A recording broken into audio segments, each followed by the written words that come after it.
नमस्ते।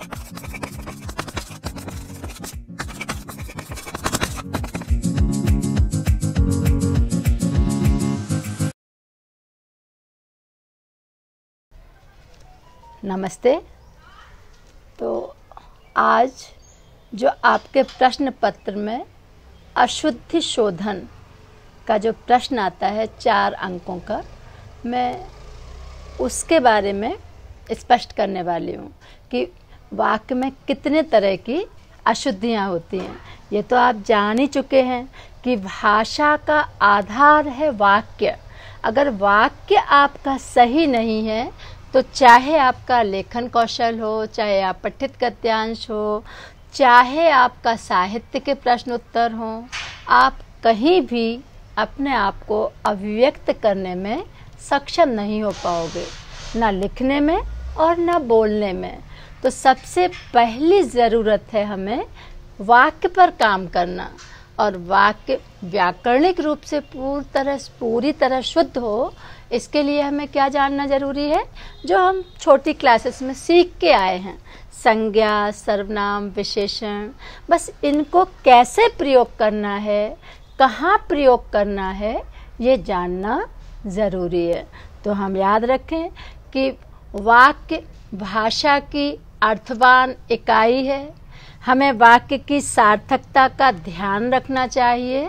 वाक्य भाषा का आधार है और इसमें किस तरह की गलतियां होती हैं, हम क्रम में चलते हैं।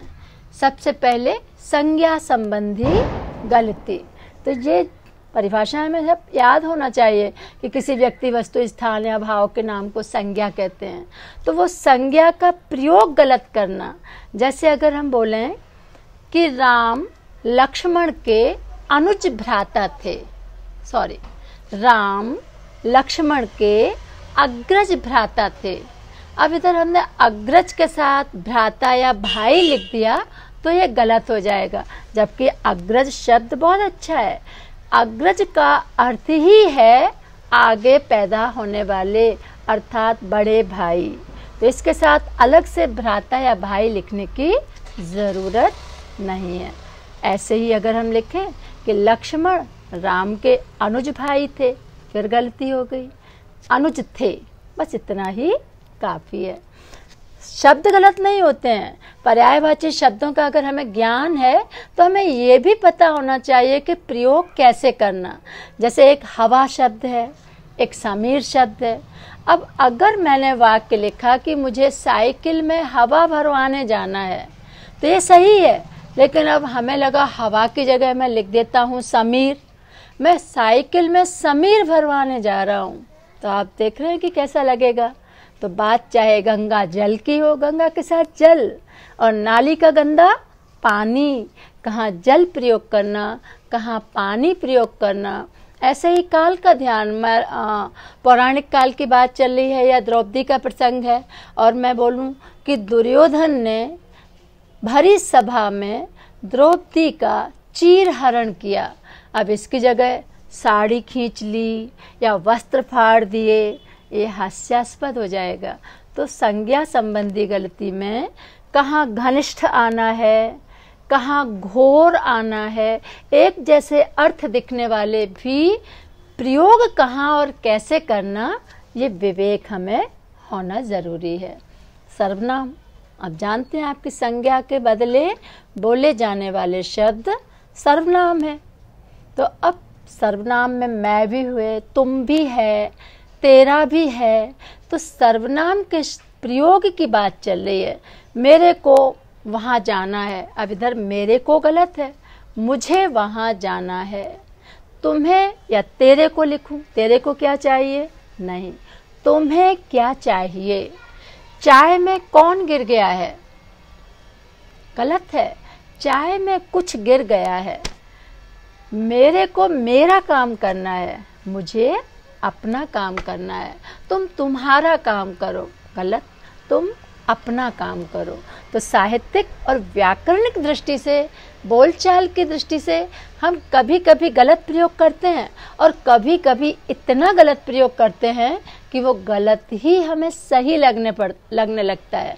तो हमें ध्यान रखना है कि इसका सही प्रयोग क्या है? विशेषण संज्ञा या सर्वनाम की विशेषता बताने वाले शब्दों को हम विशेषण कहते हैं। अब विशेषण किस तरह प्रयोग किया जाता वो जानना ज़रूरी है। हम कभी ध्यान ही नहीं देते हैं। अगर हमने लिखा, लिंग का भी ध्यान रखना है विशेषण में। अगर हमने लिखा हाथी मोटी है तो गलत है। हाथी मोटा है या हथनी मोटी है।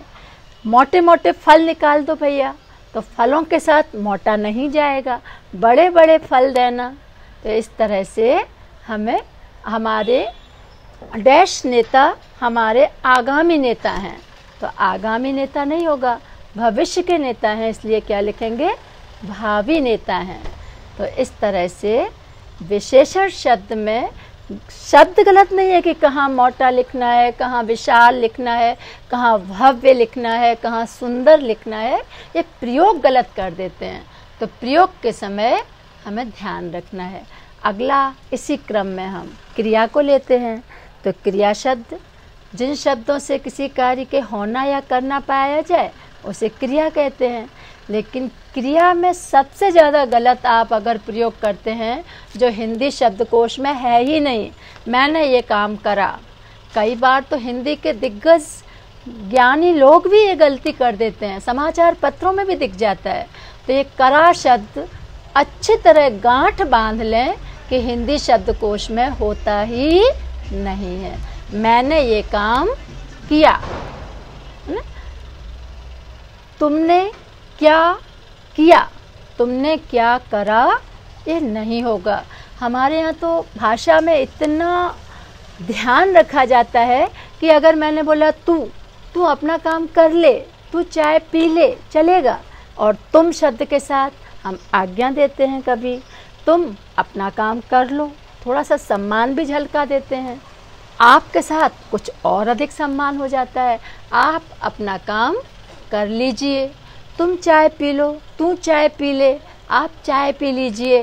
तो कहाँ पी लो, कहाँ पी लीजिए, कहाँ रिक्वेस्ट है, कहाँ प्रार्थना है, कहाँ आज्ञा है, कहाँ अपनापन है, कहाँ राम लक्ष्मण और सीता वन गईं। कई बार बच्चे गलती कर देते हैं कि सीता बाद में है, इसलिए हम क्रिया में लिख देते हैं गईं, लेकिन ये गलत है। यहाँ बहुवचन के साथ आएगा राम लक्ष्मण और सीता वन गए। अब अगला आपका क्रम में आता है लिंग और वचन संबंधी गलती, जो छोटे छोटे बच्चे भी जानते हैं। हाँ, अगर कोई दक्षिण भारतीय है वो ये गलती कर देता है कि अगर स्त्री है और बोल देता है मैंने आपने मिसेस जैन बहुत अच्छा पढ़ाता है, तो ये पढ़ाता शब्द क्लास में हंसने लगते हैं, लेकिन पढ़ाती हूँ हंसने की बात नहीं है। अगर हमारे साथ कोई अन्य देश, अन्य प्रांत का भाषाभाषी है तो हमें समझना चाहिए और उनकी गलतियों को ठीक करना चाहिए कि लिंग में कहाँ स्त्रीलिंग है तो बदल जाएगी बात। लड़की खेल रही है, लड़का खेल रहा है, लड़के खेल रहे हैं, कहाँ वचन बदल गया ये भी ध्यान रखना है कि एक व्यक्ति है या अनेक चिड़िया हैं। ऐसे ही ध्यान रखना है कि अगर वचन एक ही है लेकिन कोई सम्मानित व्यक्ति है तो हम उसे बहुवचन जैसा प्रयोग करेंगे। जैसे आदरणीय नरेंद्र मोदी, हमारे प्रधानमंत्री नरेंद्र मोदी आ रहे हैं। अब इधर हम है नहीं लिखेंगे कि नरेंद्र मोदी आ रहा है, एक वचन है, गलत। अगर कोई सम्मानित व्यक्ति है तो वहाँ है आ जाएगा। तो ये लिंग और वचन की गलतियाँ हिंदी वाले सब जानते हैं। इस लिंग और वचन के बाद एक जो बड़ी गलती आपकी होती है वो है कारक संबंधी गलती। कारक आप जानते हैं, कर्ता के साथ ने आना है, कर्म के साथ को आना है, कहाँ के लिए आना है, कहाँ का आना, कहाँ की आना, कहाँ के आना, ये हमें बहुत बहुत ध्यान रखना है। जैसे मैंने अपना काम कर लिया तो ऐसा नहीं लिख सकते कि मैं अपना काम कर लिया, या उसके लिए कुछ चाहिए तो ऐसा नहीं उसके कुछ चाहिए, या मैं भोपाल जा रही हूँ तो मैंने भोपाल जा रही हूँ, गलत है। तो इस तरह से कहाँ कौन सा चिन्ह लगाना है। सीता राम की पत्नी थी, अब ऐसा नहीं कि सीता राम का पत्नी थी, की जगह का कर दिया और आपका गलत हो गया। तो एक कारक संबंधी गलतियों का भी ध्यान रखना है। अब क्रम संबंधी गलती, क्रम अगर वाक्य में आपने इधर का शब्द इधर रख दिया तो आपका न केवल अर्थ गलत हो जाएगा, आपका सारा वाक्य गलत हो जाएगा। जैसे बच्चे को काटकर सेब खिलाओ, अब इधर आपको हंसी आएगी कि सेब काटना है या बच्चे को काटना है, तो सेब काटकर बच्चे को खिलाओ। ऐसे ही खरगोश को गाजर काटकर खिलाओ या खरगोश काटकर गाजर को खिलाओ। तो ये ध्यान रखना है। एक गिलास पानी का दे दो या पानी का एक गिलास दे दो, कैसे बोलना है, कहाँ बोलना है। गरम गाय का दूध दे दो या गाय का गरम दूध दे दो, गाय को गरम करना कि दूध को गरम करना है। तो ये आपको क्रम में ध्यान रखना है। वचन में कई बार गलती हो जाती कि अनेक शब्द अपने आप में बहुवचन है, और अगर हमने उसका अनेकों कर दिया तो जो बहुवचन है उसका बहुवचन और कैसे हो सकता है। और अब पुनरावृत्ति, कृपा करके मेरी किताब लौटाने की कृपा कीजिए, 2 बार कृपा शब्द दे दिया। वापस लौटा दीजिए, वापस आ जाइए, वापस और लौटाना, इस तरह से हमने फिर 2 बार प्रयोग कर दिया। तो जहाँ एक ही बार अर्थ प्रयोग हो जाए, सही अर्थ उसका निकले, तो हमें वो शब्द 2 बार प्रयोग नहीं करना है। बहुत छोटी सी गलतियां हम विराम चिन्ह की करते हैं, दिखने में इतना छोटा सा चिन्ह दिखता है लेकिन अनर्थ पैदा कर देता है। जैसे मैंने कहा लिखो मत हंसो, लिखो के बाद हमने विराम चिन्ह कॉमा लगाया, तो इधर हमने जोर दिया कि आपको लिखना है, हंसना नहीं, लेकिन हमने लिखा लिखो मत हंसो, मतलब आपको लिखना नहीं है, हंसने की छूट है। तो ये विराम चिन्ह अर्थ का अनर्थ भी कर देते हैं, बिल्कुल अर्थ को बदल देते हैं। शिरोरेखा देखने में बड़ी और भी छोटी चीज़ है कि आपने शिरोरेखा का इस्तेमाल सही नहीं किया। जैसे राम सिंह तोमर किसी का नाम है, तोमर सरनेम है, अब आपने लिख दिया राम सिंह तो, और बीच में शिरोरेखा में जगह स्थान खाली छोड़ दिया और फिर लिख दिया मर गए। अब आपका देखें राम सिंह तो मर गए, अर्थात भगवान को प्यारे हो गए, जबकि आपको लिखना था राम सिंह तोमर गए, मतलब वो अब इधर नहीं है। तो ये आपको ध्यान रखना है। और सबसे बड़ी गलती जो आप समझ नहीं पाते, क्योंकि आपको मुहावरे याद ही नहीं करते आप, तो मुहावरे संबंधी जो गलती होती है उसे ठीक करने के लिए ज़रूरी है कि आपको मुहावरों का बहुत अच्छा ज्ञान हो।